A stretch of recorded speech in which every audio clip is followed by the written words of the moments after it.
మిగిలిపోయిన అన్నంతో మంచూరియా ఎలా చేయాలో ఈ వీడియోలో చూసేద్దాం. అన్నాన్ని ముందుగా మిక్సీ జార్లో వేసి ఒక రుబ్బుకోవాలి.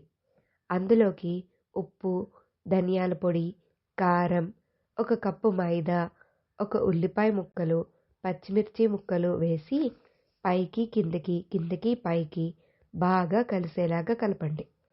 తర్వాత ఆ మిశ్రమాన్ని మంచూరియా బాల్స్ రూపంలో చేసుకొని పక్కన పెట్టుకోండి. వేడి వేడి నూనెలో ఒక్కొక్కటిగా వేసి గోల్డెన్ బ్రౌన్ వచ్చే వరకు ఫ్రై చేసుకొని పక్కకు తీసుకోవడమే. అంతేనండి, డ్రై మంచూరియా రెడీ అయిపోయింది.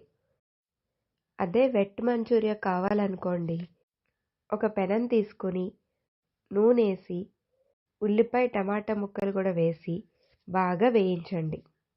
ఇందాక పిండిలో ఉప్పు వేసాం కాబట్టి ఇప్పుడు 1/2 టేబుల్ స్పూన్ ఉప్పు వేస్తే సరిపోతుంది. ముక్కలు వేగాక అందులోకి టమాటా సాస్ వేసి నూనె పైకి తేలాక మంచూరియా బాల్స్ వేసి కలిపేయండి. టమాటా సాస్తో తింటే చిన్నపిల్లలు పెద్దలు అని తేడా లేకుండా భలే ఎంజాయ్ చేస్తారు. ఈ రెసిపీ మీరు కూడా ట్రై చేసి ఎలా వచ్చిందో కామెంట్ చేసి చెప్పేయండి.